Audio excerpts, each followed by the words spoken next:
Oke, kita lihat capital investment. Kita lihat. Belanja modal. Terbaca enggak kamu di laptop kamu?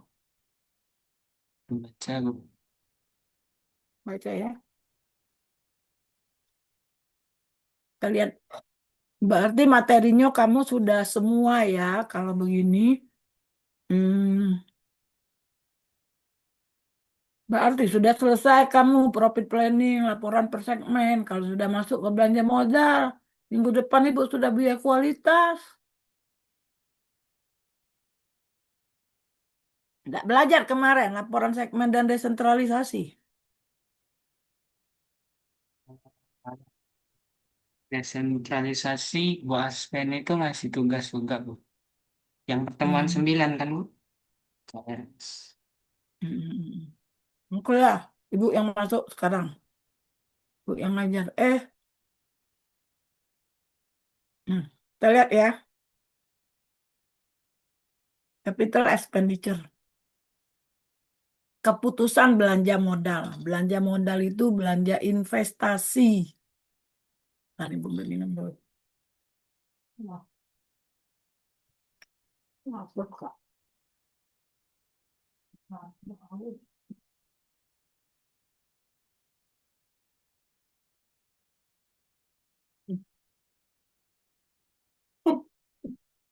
Apa?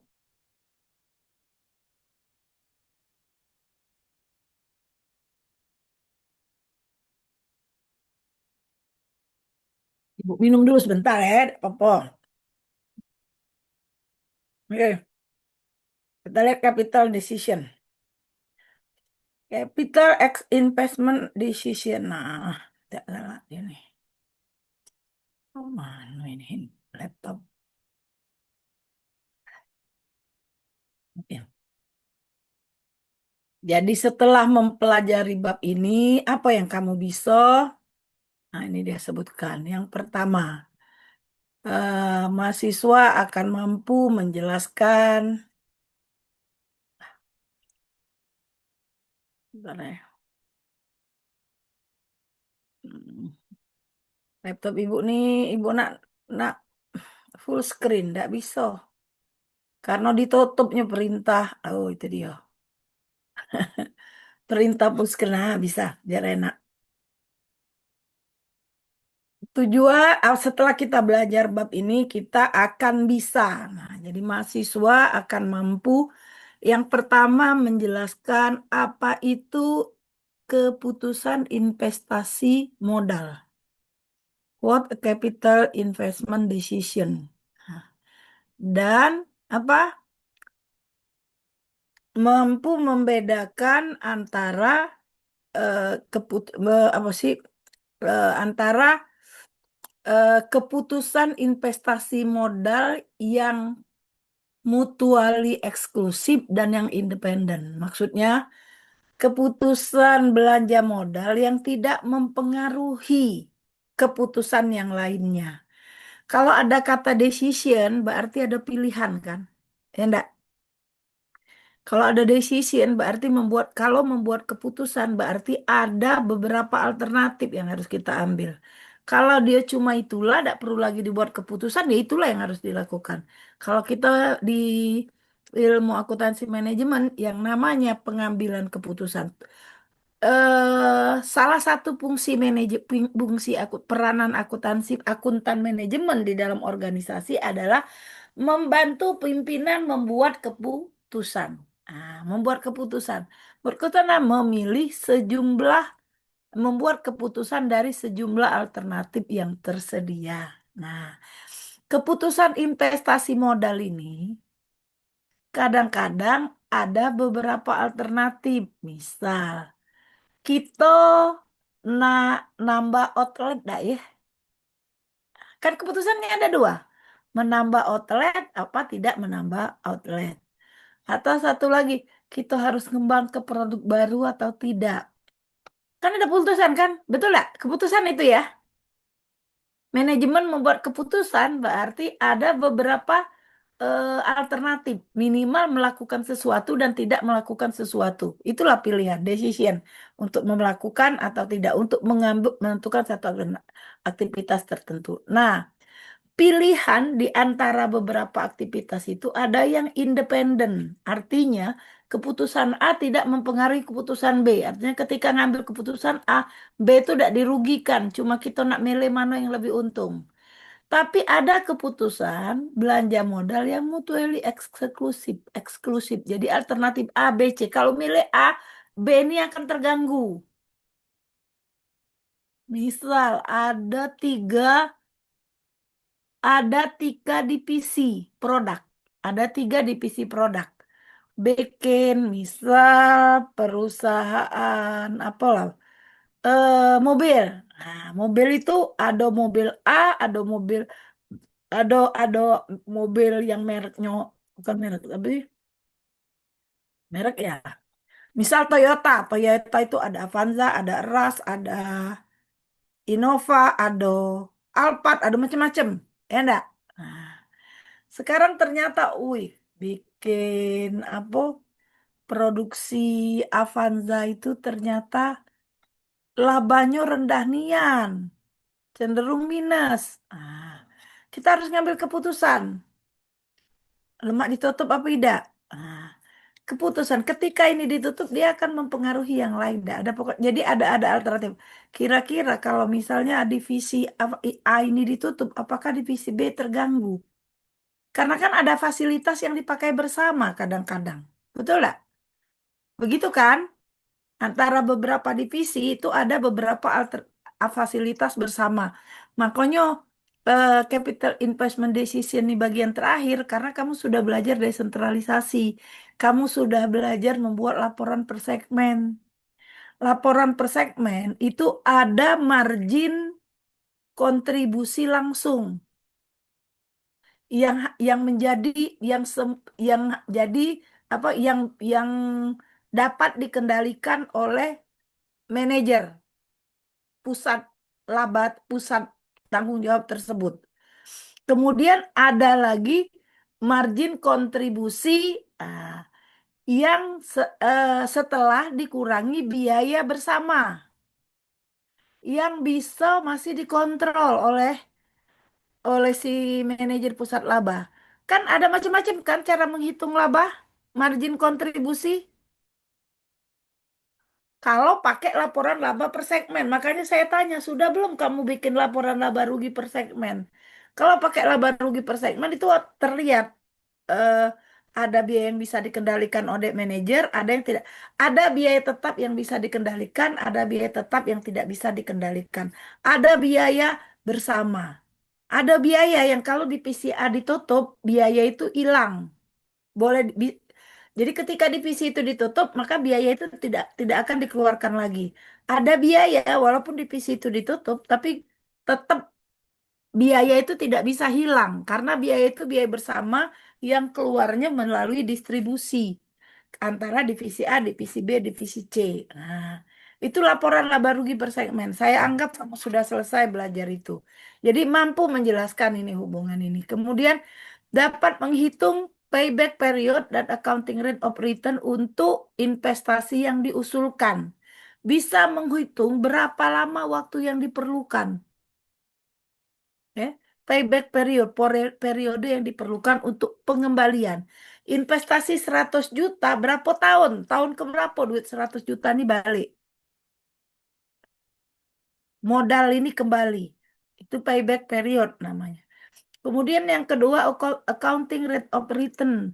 Menghitung berapa tingkat kembali, persentase tingkat pengembalian dari investasi yang akan diusulkan dan menjelaskan peranannya dalam keputusan pengambilan keputusan. Menggunakan net present value analysis. Kenapa? Investasi capital investment, investasi dalam belanja modal itu biasanya investasinya ini investasi jangka panjang. Jadi investasi itu tidak akan payback periodnya pasti lebih dari satu periode akuntansi. Bisa 3, bisa 5, bisa 6. Nah, uang kembali kalau rupiah 5 tahun lagi itu tidak sama dengan rupiah sekarang. Setuju tidak? Eh, Sejuta sekarang, 1 juta rupiah sehari ini itu tidak sama nilainya dengan 1 juta rupiah 5 tahun yang akan datang. Begitu kan? Maka perhitungan tingkat pengembaliannya baik mau payback period itu harus ini harus menggunakan net present value analysis. Ngitungnya pakai net present value kapan dia balik modal tapi menggunakan net present value analysis. Kalau ini tidak yang di atas. Ya, for capital investigation yang melibatkan proyek-proyek yang independen. Itu untuk proyek-proyek yang independen. Nah, menggunakan internal return untuk menghitung apa the acceptability of independent project untuk proyek-proyek independen itu kemampuan untuk diterima, mendiskusikan peranan dari nilai-nilai post audit, menjelaskan mengapa net present value itu lebih bagus daripada internal rate of return untuk capital investment decision yang melibatkan mutually exclusive project. Convert gross cash flow after tax back. Nah, kemudian ada lagi pajak yang harus dihitung di tingkat pengembalian itu. Jadi eh, labanya harus dihitung adalah cash flow-nya, harus cash masuknya dihitung setelah pajak. Menjelaskan investasi modal yang lebih lebih advance di dalam pabrik. Itulah yang kamu bisa. Nah, ini apa itu capital investment decision? Ya, capital investment decision itu concern dengan proses perencanaan, menetapkan tujuan dan prioritas, mengarahkan keuangan dan menggunakan kriteria tertentu untuk memilih aset-aset jangka panjang. Itulah capital decision. Ya. Concern dengan proses merencanakan, menetapkan tujuan dan menentukan prioritas, menetapkan tujuan dan prioritas, merencanakan, bukan merencana, arrange itu ya, merencanakan keuangan dan menggunakan kriteria tertentu untuk memilih aset-aset jangka panjang. Itulah capital investment decision. Metode yang digunakan tadi sudah disebutkan ada payback period, accounting rate of return, kemudian internal rate of return, net present value analysis. Nah, ini metode yang pertama, metodenya payback period. Jadi payback period ini rumusnya adalah payback period ini periode lamanya investasi kita itu kembali. Misal kamu eh, punya bisnis, Kak, minta minum Kak, haus nih anak, oh, badan aku lain-lain.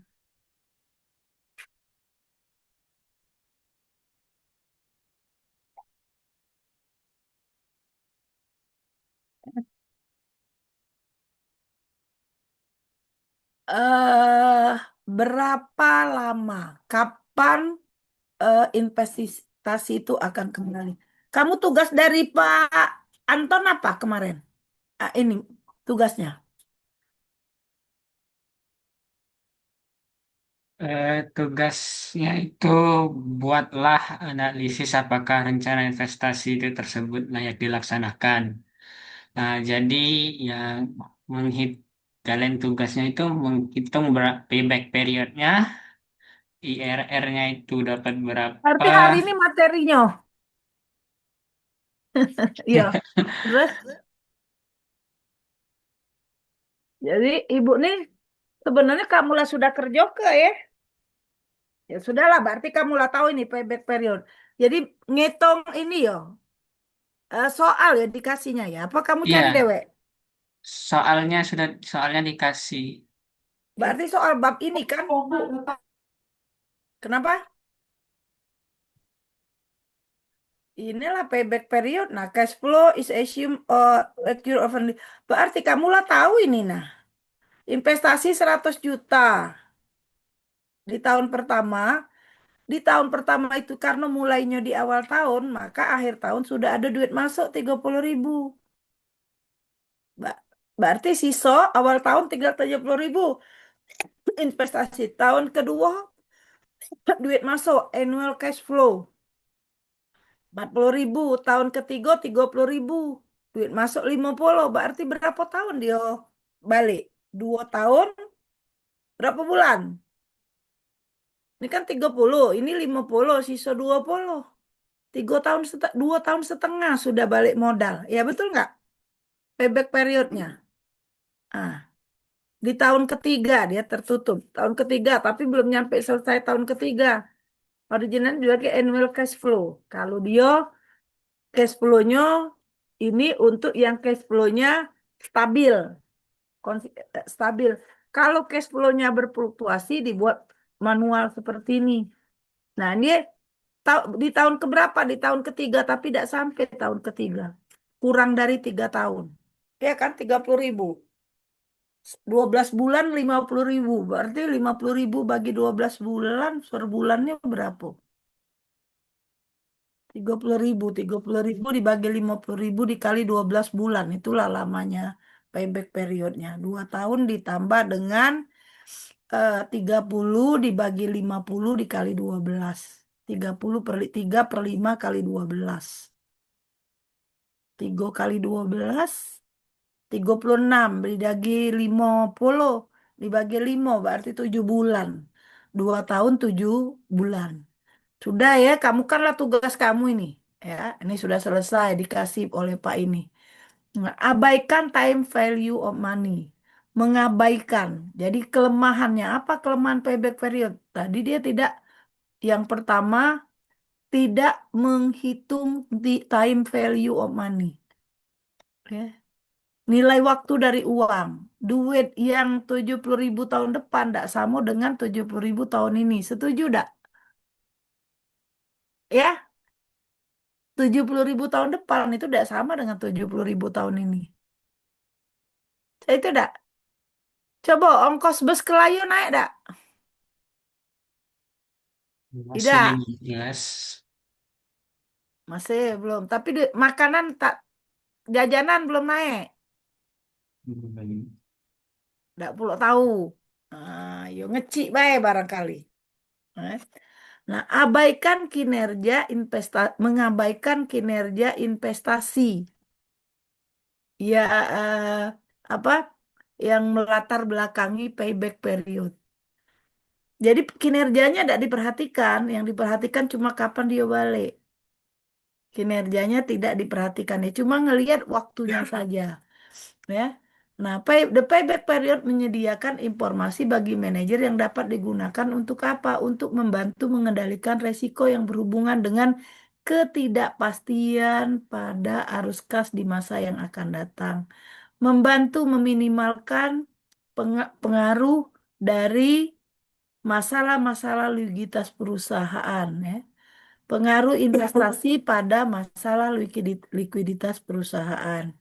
Jadi, dengan kita menghitung payback period, perusahaan bisa merencanakan, bisa tahu, bisa memperkirakan likuiditas perusahaan tahun depan, tahun berikutnya, karena sudah tahu, oh tahun ini kan investasi, likuiditas turun kan, kan aset berubah, aktiva lancar berubah jadi aktiva tetap kalau kita investasi. Investasi itu kan adanya di, ini kan investasi ini belanja modal. Kalau belanja modal itu berarti beli kendaraan untuk operasional, bangun pabrik, itu aset tetap semua kan.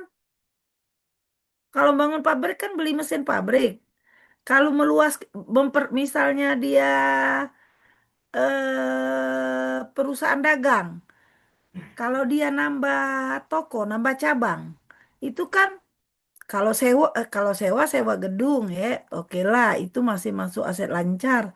Tapi selain sewa gedung kan dia pasti beli peralatan, apa, lemari etalase, kemudian mesin kasir, kemudian apalah, tergantung bisnisnya apa. Kalau dia jual pakaian, berarti investasinya apa? Ya lemari-lemari pakaiannya kan, etalasenya. Itu kan investasi semua. Kebetulan sewa tokonya sudah sama AC, Bu. Jadi itu masuk prepaid expense semua sebagai aset lancar. Tapi intinya sebagian besar capital expenditure seba yang disebut ke investasi itu dalam bentuk capital expenditure, bukan dalam bentuk revenue expenditure yang kita lihat di sini. Betul nggak? Investasi yang berupa capital expenditure. Nah, kalau dia belanja modal, ya itu tadi beli mesin, bangun gedung, bangun pabrik. Jadi kas berubah menjadi aset tetap atau paling tidak hutang bertambah, aset tetap bertambah. Makin kecil kan ini. Aset nambah, aset tetap nambah, aset aset tetapnya bertambah. Kan kalau dia dari hutang investasinya memakai hutang, hutang bertambah. Aset bertambah, aset tetap bertambah, tapi aset aset lancar tidak bertambah, otomatis berpengaruh ke likuiditas. Nah, itulah pengaruh eh, informasi yang digunakan. Kenapa ada manfaatnya ngitung payback period untuk tahu memperkirakan tingkat likuiditas perusahaan akibat adanya investasi. Apa hubungannya investasi dengan likuiditas? Itu yang saya jelaskan tadi, yang Ibu jelaskan tadi. Investasi itu bisa dengan uang tunai perusahaan, dengan kelebihan kas perusahaan, ada ada apa? Ada kas menganggur, ada apa istilahnya kalau kas menganggur tuh ada aduh bahasa akuntansinya. Idle cash. Nah, ada idle cash, ada kelebihan kas. Kas yang tidak digunakan. Nah, kita gunakan apa? Untuk investasi, bangun gedung, beli mesin, bangun gedung, beli mesin, menggunakan. Kalau uang kita sendiri berarti aset lancar kita tukar, kita berkurang, aset tetap kita bertambah. Itu kan jurnalnya, betul nggak? Nah, kalau aset lancar berkurang, aset tetap bertambah, rasio likuiditas makin kecil nggak? Makin kecil kan? Coba likuiditas, hutang lancar kan tidak kita ganggu. Hutang lancar dengan asumsi yang lain tidak berubah. Hutang lancar tetap, aset aset tetap bertambah, likuiditas karena asetnya gimana? Kan hutang lancar dibagi dengan aset lancar, dibagi dengan aset lancarnya berkurang, hutang lancar tidak berkurang, hutang lancar tetap, maka rasio hutang lancarnya akan naik, akan turun, salah, kan rumusnya current likuiditas itu current aset dibagi dengan current liabilities, turun kan kemampuan bayarnya. Oke, kemudian lagi, nah membantu mengendalikan resiko obsolensi. Obs obsolescent.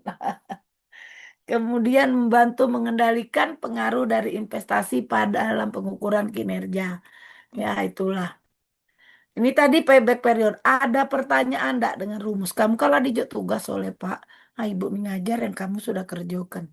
Kamu kan udah dikasih tugas oleh Pak Anton. Bisa ya, payback period. Ini yang paling mudah. Kalau ujian sudah tidak bisa. Kalau ujian tidak bisa jawab metode payback period, berarti tidak punya ilmu apa-apa kamu. Ngapa? Ini yang paling mudah, ya, metode payback period. Kemudian ada metode berikutnya namanya accounting rate of return. Average, bagaimana rumusnya? Average income dibagi dengan original investment atau average investment. Kita bisa milih. Nak pakai investasi eh, yang dikeluarkan, investasi awal, atau rata-rata investasi. Rata-rata investasi itu di mana? Investasi awal ditambah dengan investasi akhir dibagi dua. Contohnya, Average annual net cash flow less average income ini adalah rata-rata cash flow bersih ya setelah dikurangi depresiasi, dikurangi penyusutan. Maksudnya apa? Kamu tapi masih ingat kan laporan arus kas? Nah, kita belajar di sini nih dianggap kan kamu sudah semester 4, sudah belajar laporan arus kas. Ini semester 4 apa semester 5? Semester 4, Bu. Nah, sudah belajar arus kas kan? Sudah. Bu. Laporan arus kas sudah baca kan? Ada. Ini dia kita sebut average annual net cash flow. Ya. Arus kas bersih tahunan rata-rata. Average income. Dikurang average depreciation. Rata-rata depresiasi. Itulah average income. Nah, yang penting itu kamu sudah tahu kalau baca arus kas yang disebut dengan annual net cash flow itu tahu kamu.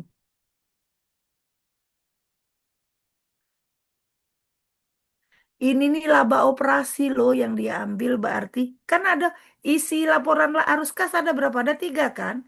Arus kas dari operasi, arus kas dari investasi, Kasih arus kas dari pendapatan. modal. Ya kan?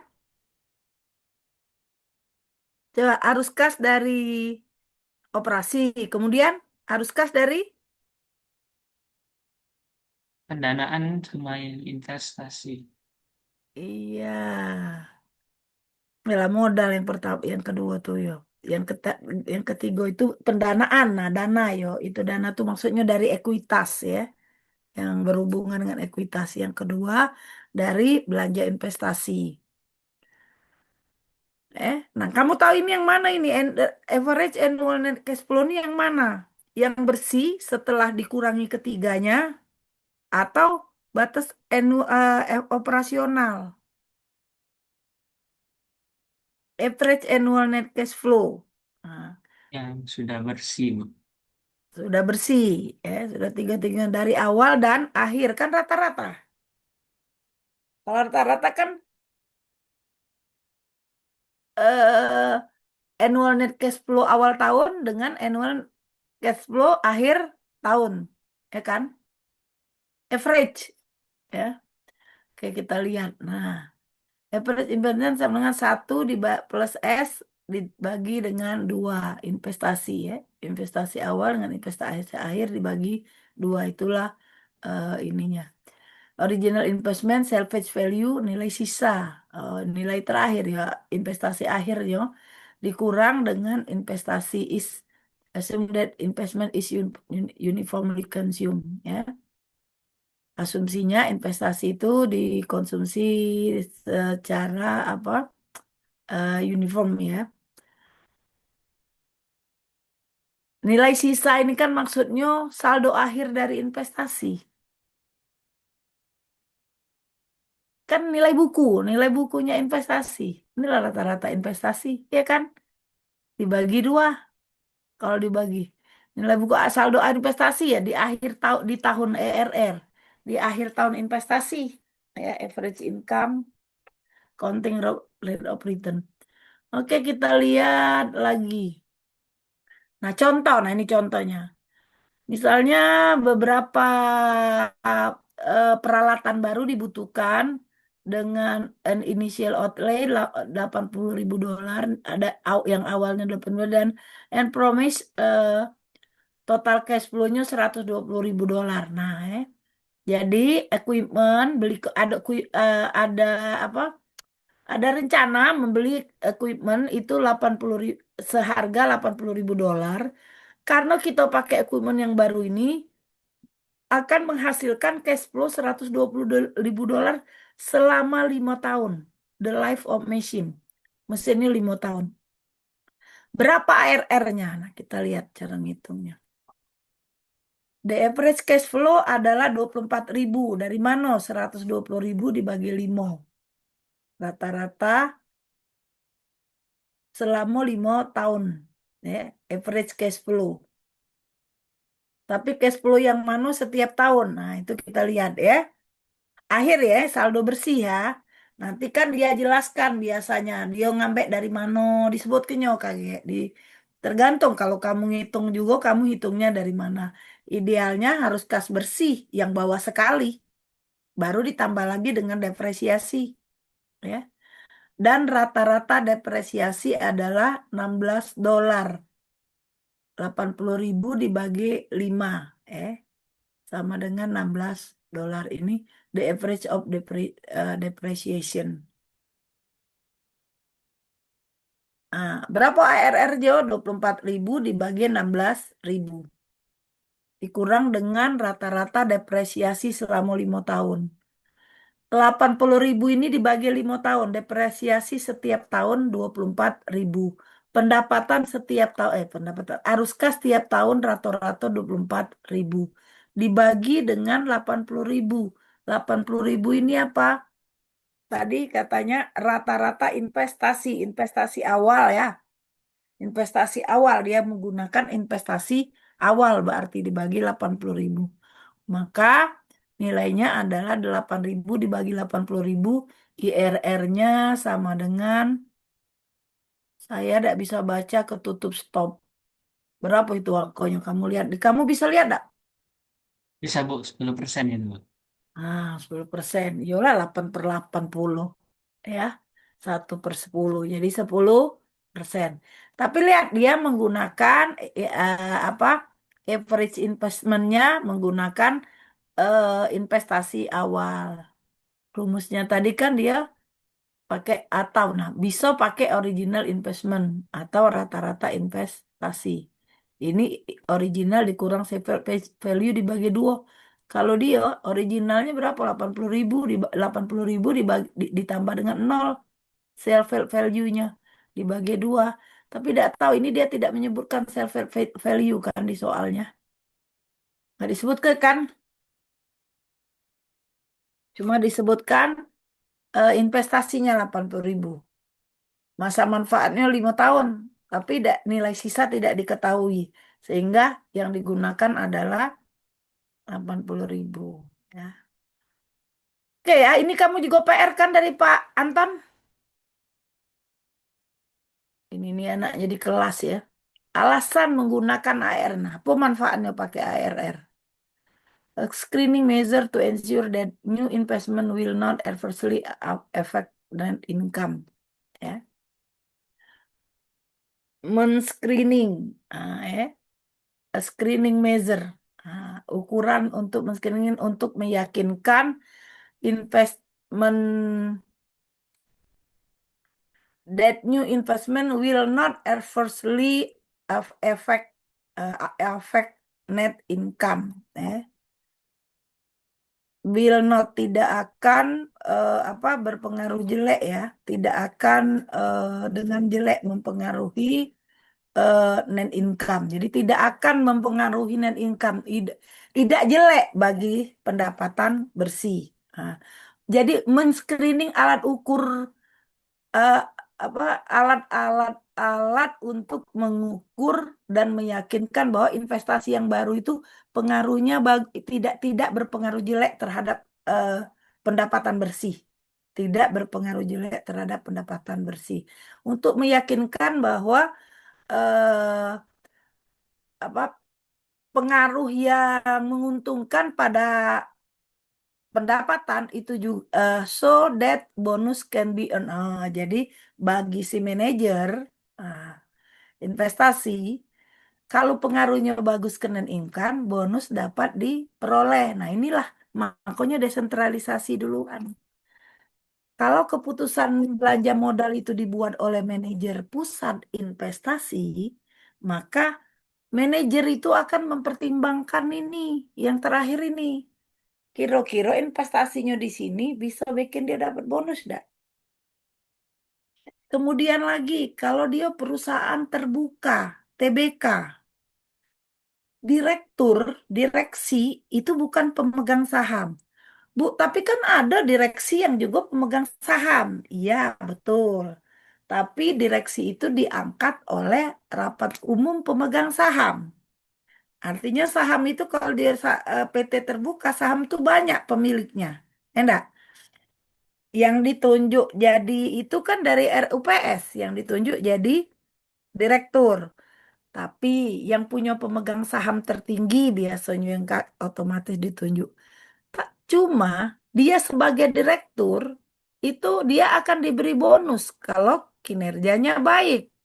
Nah, keputusan investasi tertinggi itu ada di siapa? Ya ada di direksi, ada di direktur. Nah, eh direktur itu kalau labanya dia kan ada kalau laba sekian, bonusnya sekian. Kalau laba itu digunakan sebagai salah satu alat untuk menilai besarnya bonus. Maka ERR ini akan mempengaruhi keputusan manajer yang bertanggung jawab untuk membuat keputusan investasi tersebut. Ini kan tadi membantu manajer kan, investment ya, membantu membuat keputusan. Jadi kalau si pembuat keputusan itu kinerjanya dinilai berdasarkan laba, apalagi dikaitkan dengan bonus, maka manajer itu pasti akan meyakinkan, akan mengukur berapa tingkat pengembaliannya. Accounting rate of return, berapa tingkat pengembalian dari investasi tersebut. Itu tadi 10%. Nah, berapa saran untuk dapat bonus? Kalau laba di atas 20%, mau dak jadi si manajer ngambil keputusan untuk investasi? Tidak mau. Makanya kalau kamu belajar di laporan laba rugi per segmen, kemudian didesentralisasi,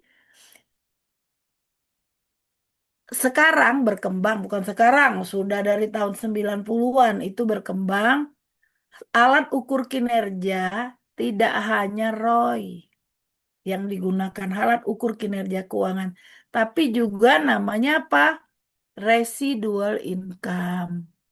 Benar, rasionya turun dikit, tapi total rupiahnya nambah banyak. Daripada idle cash, duitnya nganggur, lebih baik diinvestasikan.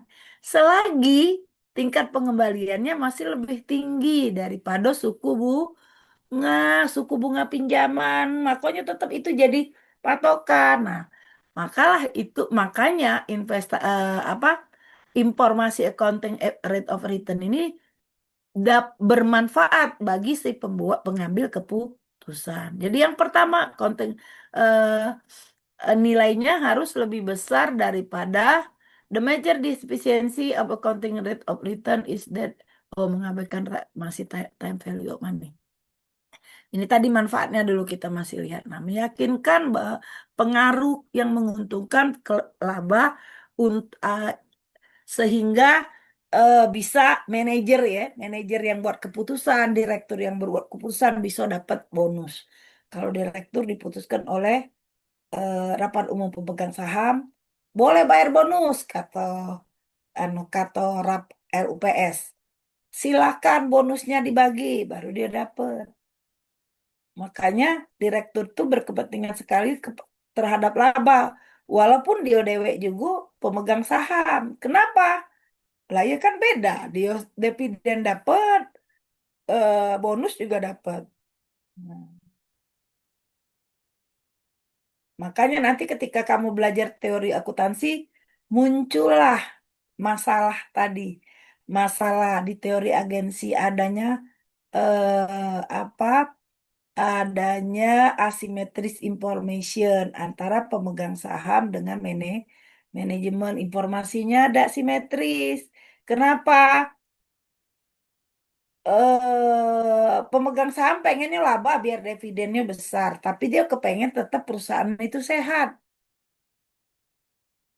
Kalau si pimpin nih manajemen pengennya yang penting labanya tinggi sehingga dia bisa dapat bonus yang tinggi. Nah, yang tahu operasional perusahaan itu manajemen. Pemegang saham tidak punya akses terhadap kegiatan operasional perusahaan. Informasi internal, informasi operasional perusahaan itu tidak bisa diketahui oleh pemegang saham. Sehingga muncul apa akibatnya?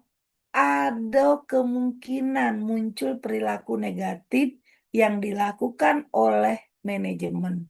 Salah satunya apa di dalam akuntansi? Melakukan income smoothing, perataan laba. Mano caranya target laba tercapai. Nah, sehingga bisa dapat bonus.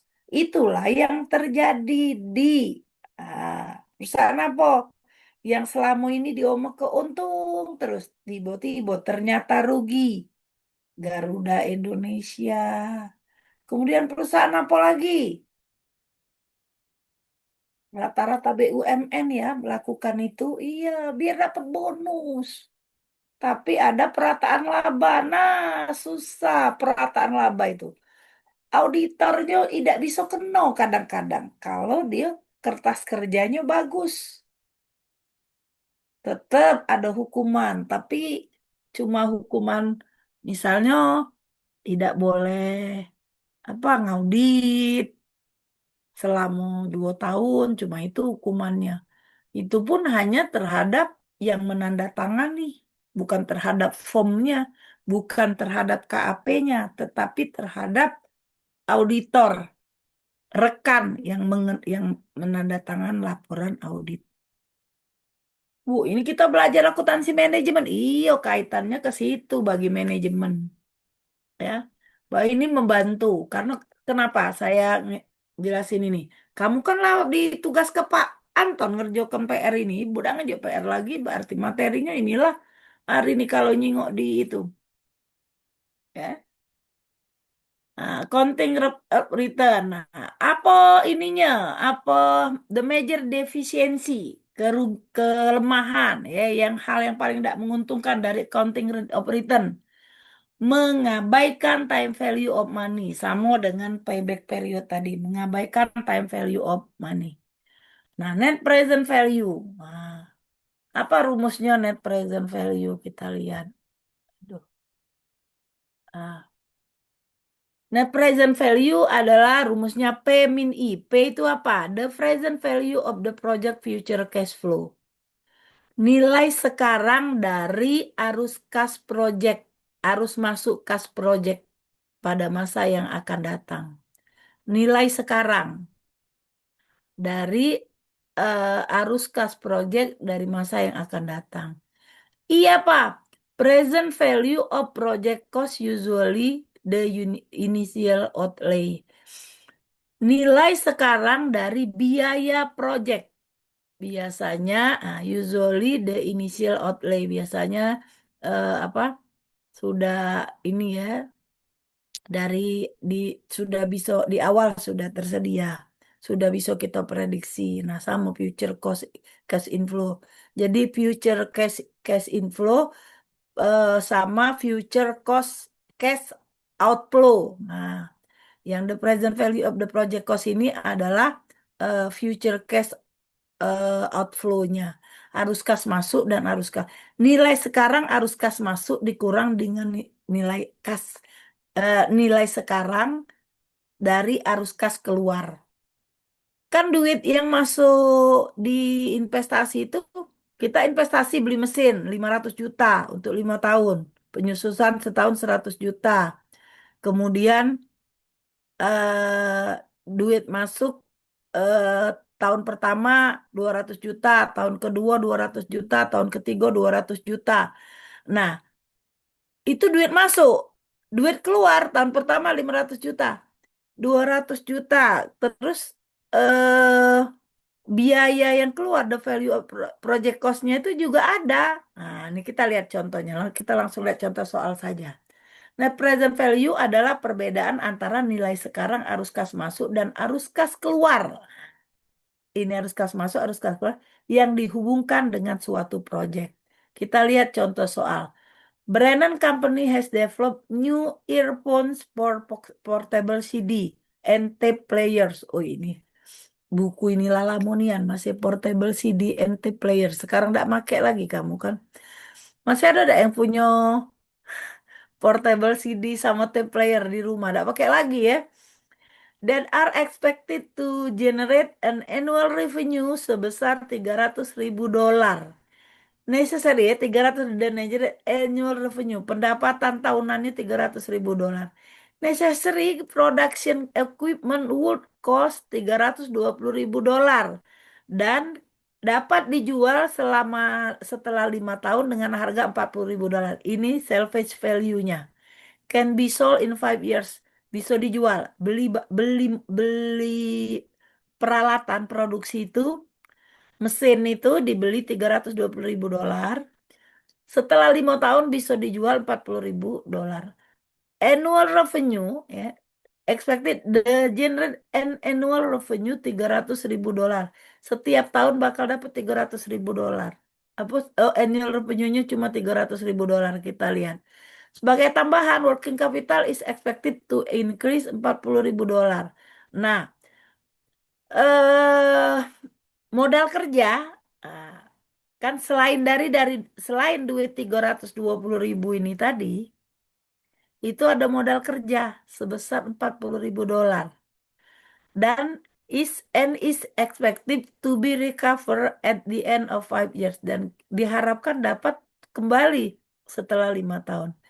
Annual operating expense diperkirakan $180.000.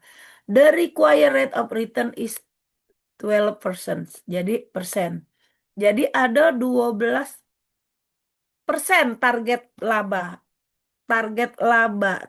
ini, rate of return-nya diharapkan, tingkat pengembaliannya itu diharapkan minimal 12%. Nah, kenapa 12%?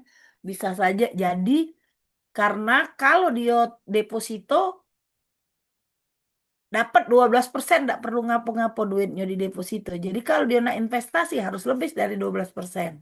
Atau, oh karena suku bunga di bank saat ini 12%. Jadi kalau kita investasi harus lebih dari 12%. Harus bisa, jadi bunga banknya bisa kita balikkan kalau seandainya kita. Terserah dari mana asalnya 12% ini, yang menentukan siapa? Yang menentukan ya perusahaan, manajemen. Syaratnya apa? Nah, kita lihat. Nih, langkah pertama. Peralatan cash flow-nya ya. Itu cash outflow. Beli peralatan 320.000, working capitalnya 40.000. Berarti tahun pertama cash outflow-nya, ini cash flow-nya cash outflow ini. Cash keluar itu $360. Ini di tahun pertama keluar. Tahun kedua, 1 ke 4 ada revenue sebesar $300.000.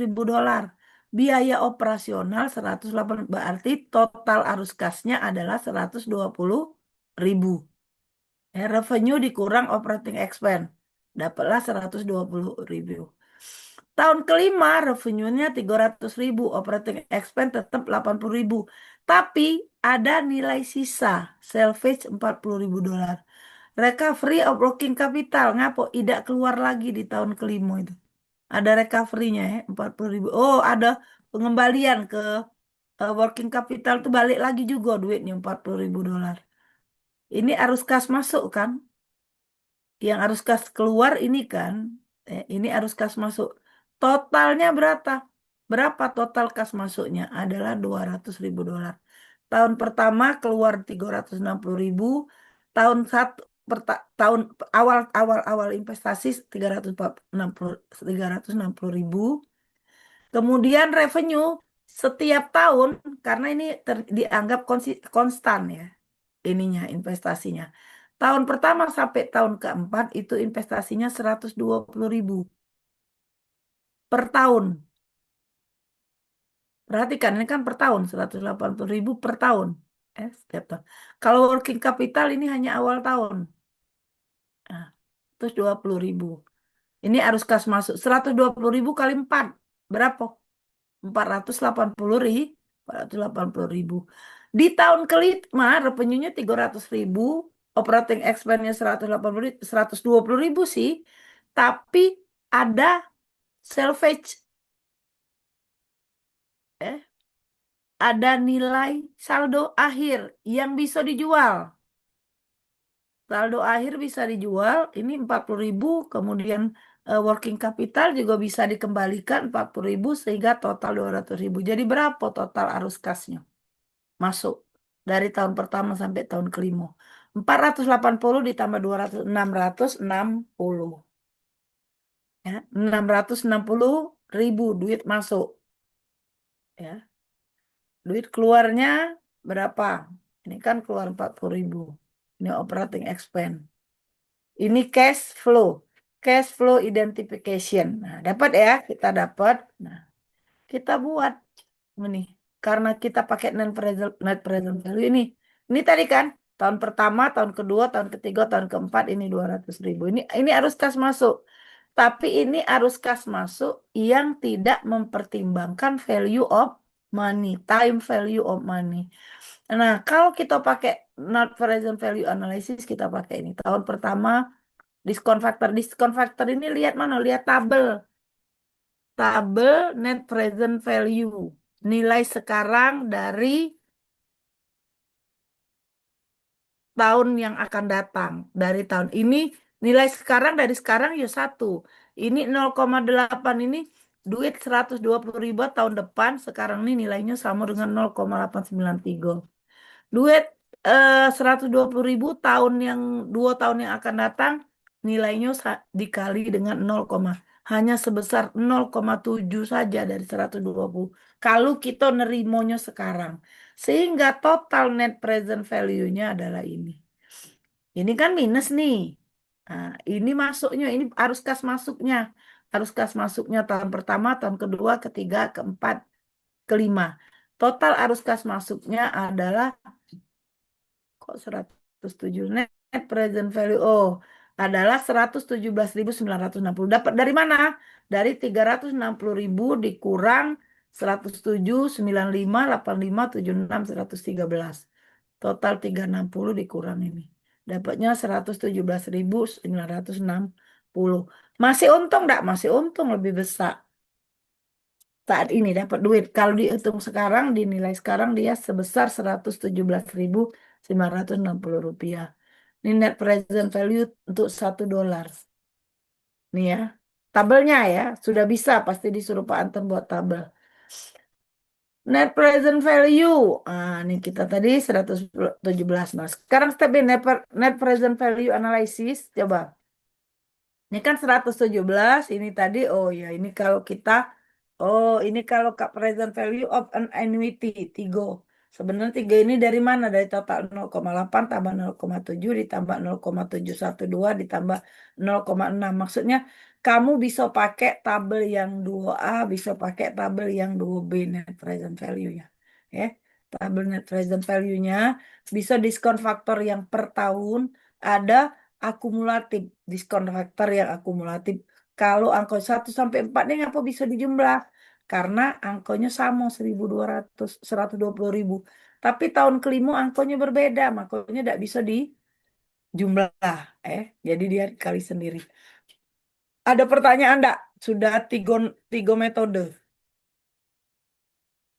Tidak ada, kita sampai decision kriteria of net present value. Kriteria keputusan kalau untuk net present value.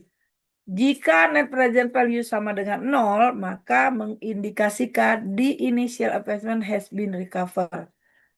Berarti investasi awal sudah tertutupi kalau dia sudah 0. The required rate of return has been recovered.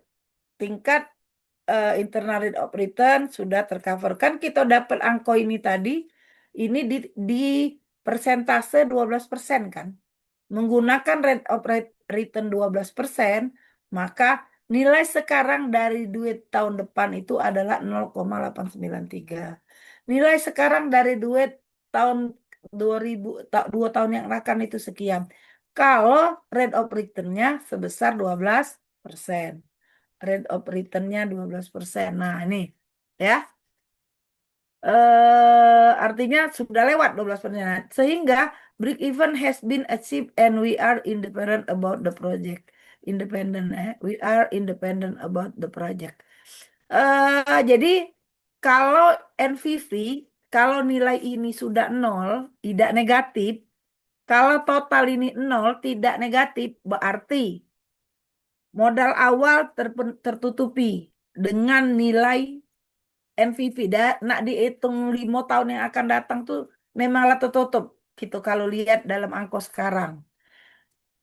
Kemudian rate of return-nya kan sudah kita gunakan 12% di sini. Kalau ini nol, berarti dia balik modal baik. Tapi lebih kalau dia negatif berarti masih belum menutupi, belum menutupi rate of return-nya tidak tercapai, tidak nyampe 12%. Kemudian yang kedua, investasi juga tidak tertutupi. Nah, kalau lebih dari nol, satu, satu itulah keuntungannya. Ya. Nah, kalau udah 6 lebih the initial interest has been recovered, kemudian required of return has been recovered, a return in excess of one and two has been received, ya. Pengembalian, ya. Tingkat pengembaliannya yang satu dan dua itu sudah diterima. Sehingga earphone should be manufactured. Yang anu tadi, yang hitung-hitungan kita tadi kan lebih dari 117, maka dia diterima. Oke, ada pertanyaan enggak? Baru yang lain. Ada pertanyaan dulu, dak? Capek ibu ngomong dewe. Coba apa ibu nanya sama kamu ya?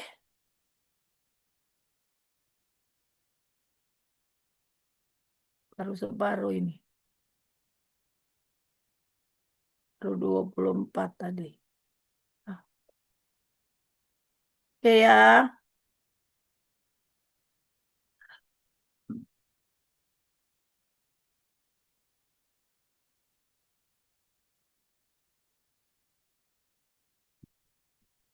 PR-nya apa sama Pak Anton inilah ya? Seluruhnya sudah ya? Sampai di sini enggak? Apa Pak, cuma sampai net present value method tadi, Bre? Metodenya sampai apa yang di PR-nya? Kalau Galen sampai ARR aja, Bu. Oh, belum Ada sampai net present value. NPV dibuat, ARR juga dibuat. NVV Ya, juga. Net ya, present value juga. ya, ini tugasnya itu tidak ditentu ke pakai metode mananya, Bu. Oh, tapi sudah dijelaskan oleh Pak Anton ini. Belum, Bu. Oh, Mengasih kamu tuh tugas cuma ke, dikasih tugas ya. iya, Oh, mengasih tugas aja. iya, iya, iya. Sudah, tapi bisa ya. Nah, ada pertanyaan enggak, Ibu? Biar enak. Ini kan itu tadi IRR juga sudah PR-nya. Nah, ini kan net present value. Mudah bisa kan net present value kan berapa persen dilihat tahun kesekian nilainya berapa. Jadi Ya, net present value itu cara pertama kan ada dua cara tadi. Cara pertama itu dia nilainya per tahun. Cara kedua akumulasi. Akumulasi itu bisa dipakai kalau cash flow-nya tuh stabil angkanya, sama terus. Kalau angkonya berbeda-beda tiap tahun, kita tidak pacak pakai tabel yang net present value-nya yang akumulatif. Harus yang per tahun. Nah, ya. Jadi yang makin tahun, makin jauh tahunnya pasti makin kecil nilainya. Oke ya. Nah, sekarang reinvestment asumsi. Asumsi investasi kembali. Nah, NVP model mengasumsikan bahwa semua cash flow oleh generated by a project are immediately reinvested to earn the required rate of return throughout the life of the project. Nah, ya. Asumsi reinvestmentnya.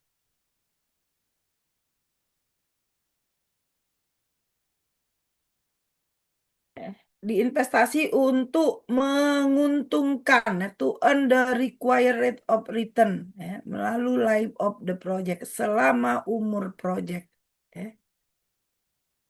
Reinvested to earn the required rate of return ya.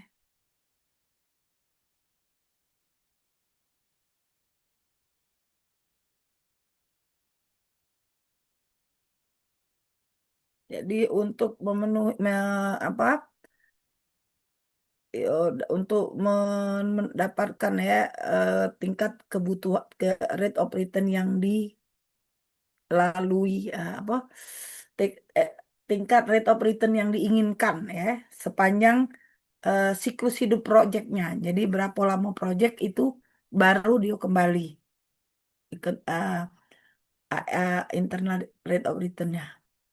Nah, sekarang baru metodenya IRR, itu tadi net present value.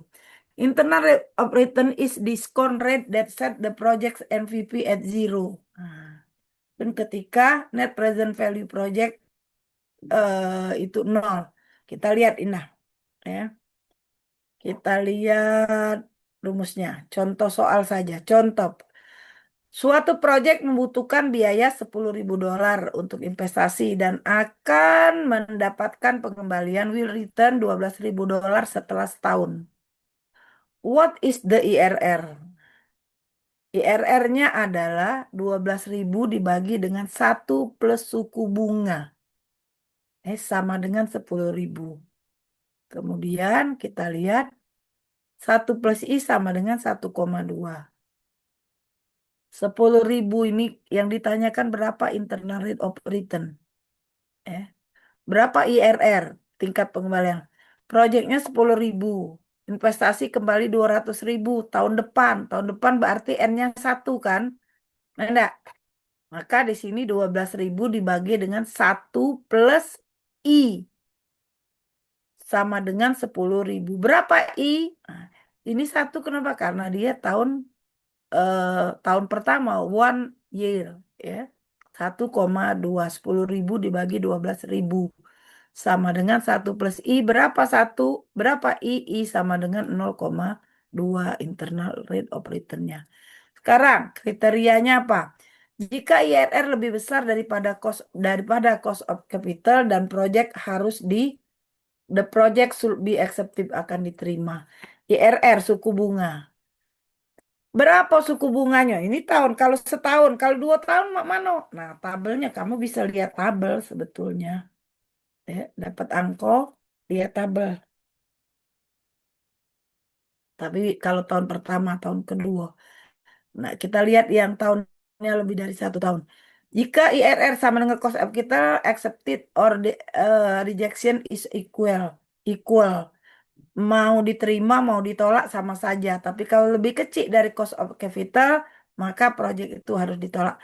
Dari mana cost of capital? Ya itulah tadi. Misalnya suku bunga bank. Itu itulah yang jadi cost of capital. Biaya modal. Internal rate of return lebih besar daripada persentase biaya modal. Biasanya apa biaya modal? Itu di awal sudah Ibu sebut tadi. Kalau modalnya dari utang, berarti adalah bunga pinjaman. Kalau duitnya uang tunai, maka IRR itu harus lebih besar daripada suku bunga. Kalau modal kita itu kita depositokan. Ngapoi sampai capek berbisnis kalau murah banyaklah duitnya dari deposito, mendingan deposito. Nah, sekarang kita bandingkan NPV dengan IRR. There are two major differences between net present value and internal rate of return. NPV itu mengasumsikan cash flow are reinvested at the required rate of return di mana IRR method mengasumsikan bahwa inflow are reinvested at the internal rate of return. Nah, terbalik dia. Ya. Kalau NPV mengasumsikan cash flow adalah reinvested at the required of rate of return. Ya.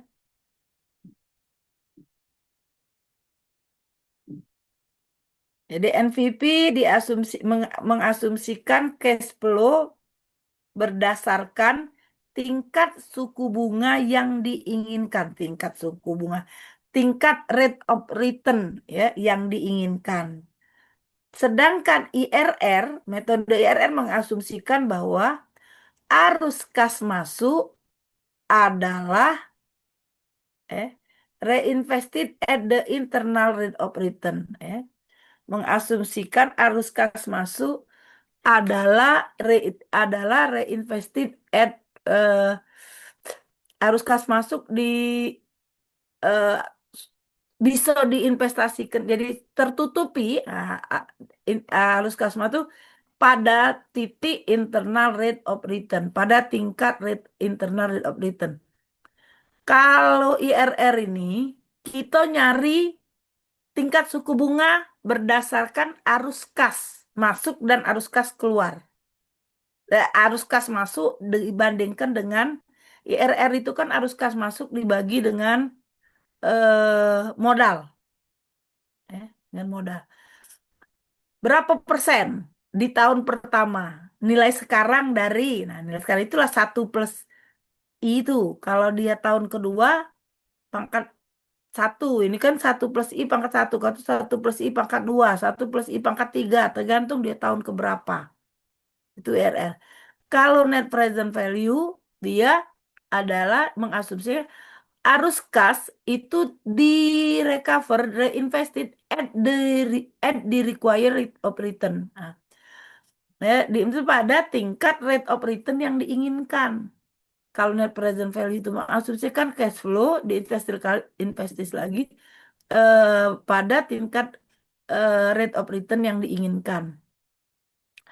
Kemudian net present value mengukur profitability of the project in the absolute dollar berdasarkan dolar absolute, di mana IRR method measure it as a percentage, ya, sebagai nilai persentase. Cuma itu tidak perlu lah, sama baik sebenarnya. Bedanya dia lihat kalau net present value rate of return-nya sudah ada. Net present value itu kita sudah, pokoknya kita nak, kalau kita nak suku bunga sekian, berapa nilai nilai sekarang dari arus kas masuk itu.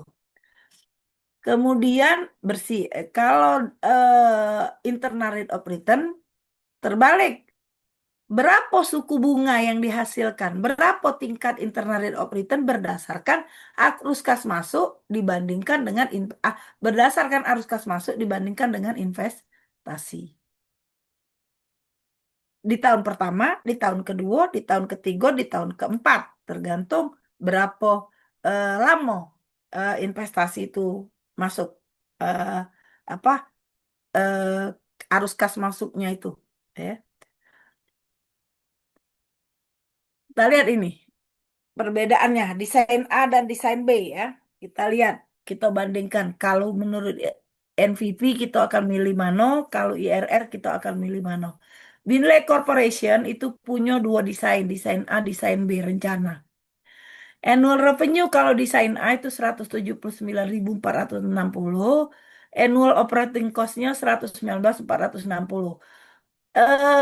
Equipment purchase before year one. Jadi dibeli sebelum tahun pertama. Berarti nol, tahun ke nol. 180.000 di desain A, di desain B 210.000. Project life, lamonyo masa project itu masa manfaat, masa dia dipakai itu masing-masing sama-sama 5 tahun. Nah, kita lihat kalau cash inflow, kalau kita pakai net present value, cash flow pattern kita lihat nih, ya. Tahun pertama desain A 180.000 dolar investasi, ya, 179. Oh, tahun pertama 180.000 dolar ini. Nah, desain B investasi 210.000 dolar itu investasi. Dapat duit tahun pertama. Nah, ini tahun pertama revenue, eh annual revenue-nya 169.460 dikurang 119.460, dapatnya jadi ini 000 jadi 60.000 desain A tiap tahun. Arus kas bersih, arus kas bersih. Desain B 239.280 dikurang 169.280 jadi eh 40, ya. 40 dolar, ya. 39 dikurang 20, 60. Eh, ya lah, dikurang 69 ya, 13 kurang 6. Benar, ya? 13 kurang 70, ya. Ya, 70, ya. Ya, 70. Nah, ini dapat 70.000. Nah, tiap tahun ini selama 5 tahun Desain A itu harus kas masuknya tiap tahun tuh 60.000, desain B harus kas masuknya 70.000 tiap tahun. Nah, desain A kita analisis menggunakan MVP. Tahun pertama diskon faktornya dengan suku bunga. Nah, suku bunganya berapa di sini? Disebut ke Nggak ada ya. Nah, ini dia pada tingkat suku bunga 12%. Biasanya dia ini hobi pakai 12%. Oke lah. Di suku bunga 12%, dia 100 waktu apa di awal tahun itu 180.000 dolar nilainya karena dikali satu. Tahun pertama, tahun kelima itu angkanya sama terus sehingga bisa pakai eh, tabel yang tahunan. Nah, ini nah. Nah, pakai tabel yang langsung total. Total ini total 4 tahun 3,307. Itu berapa tahun gitu? Kita 5 tahun itu ya. Coba ini tadi berapa tahun? Lima, 5 tahun ya. Tahun kelima berarti berapa? Kita lihat di sini. Kalau 4 tahun 3,307. Kalau 6 tahun, kalau 5 tahun 1 sampai 5. Oh, ini bukan 3,367. Ngapo ini di sini bukan 3,8 ya. Sini 3,8. Itu 3,6. Berarti persentasenya tidak diketahui. 3,605. Suku bunganya berapa dia pakai ini? Diketahui tidak di soalnya ya? Bukan 12% ya. Suku bunganya, oke lah. Nanti kamu lihat, Bay, dia pakai suku bunga berapa. Rate of return yang diarap, Kak, digunakan. Kan dia untuk lihat ini harus tahu. Tahun kelima dengan dengan rate of return berapa persen. Persentasenya harus tahu. Ya. Dapat 216.000. Sehingga net present value-nya adalah 36.300. Nah, kalau pakai IRR, diskon faktornya initial investment, investasi awal 180.000 dibagi annual cost, dapatnya 3,0. Nah, kita lihat dari ini 18 DF kalau dia 3.000 untuk 5 tahun IRR-nya sama dengan 20%. Lihat ini tabel 18B 32 ya. Tabel diskon faktor. Kalau tadi tabel NVP, ada tabel NVP, ada tabel diskon faktor. Ini diskon faktor. Kalau diskon faktornya persentase yang dicari, angkonya yang ada di tengah galau juga, tapi kita lihat ke ininya. Di tahun kelima itu adalah di tingkat suku bunga 20%.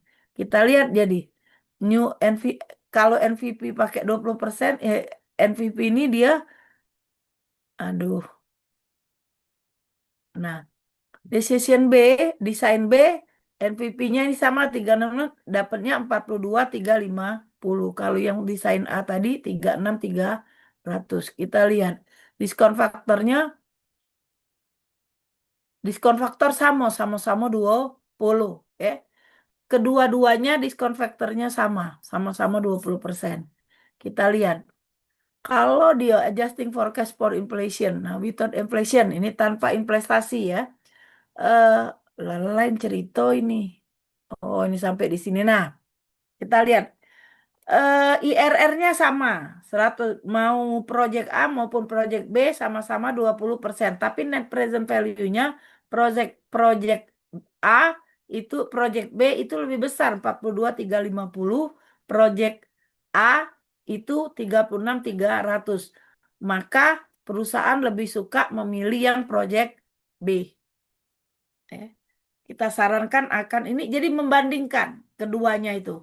IRR-nya ternyata sama, tapi NPV-nya lebih besar lah NPV kalau pakai yang net present value ya. Pakai yang ini. Pakai desain B. Desain B itu net present value-nya jadi lebih tinggi. Ya. Menggunakan diskon faktornya 20%. Itu IRR-nya. Kalau RR lihat dia 20%, kalau ini lihat ini. Mana yang dipilih? Kalau IRR sama. Tapi kalau dari NPV lebih tinggi lah yang desain B. Kalau begitu kita pilih yang mana? Ya, yang B karena dia lebih tinggi. Walaupun IRR-nya sama. Nah, jadi kita pilih itu. Nah, sekarang ini lanjutan. Ini kalau mempertimbangkan pajak dan lain-lain. Nah, soalnya dari Pak ini ya, dari Pak Anton kemarin ya. Iya, Bu. Ada pertanyaan enggak?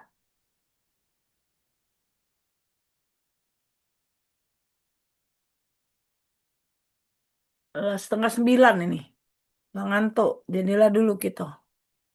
Yang pakai pajak ini ya nanti saya kirim kayak kamu pelajari lah. Kakaknya eh kamu kuliah Senin ya? Iya, Bu. Senin besok saya tidak bisa masuk ya. Senin besok ibu tidak bisa masuk. Itu yang janji kita bisa masuk hari apa itu ya ibu nih? Untuk hari Selasa jam 1 itu ya, Bu? Iya, bisa tidak? Kayaknya sih bisa, Bu.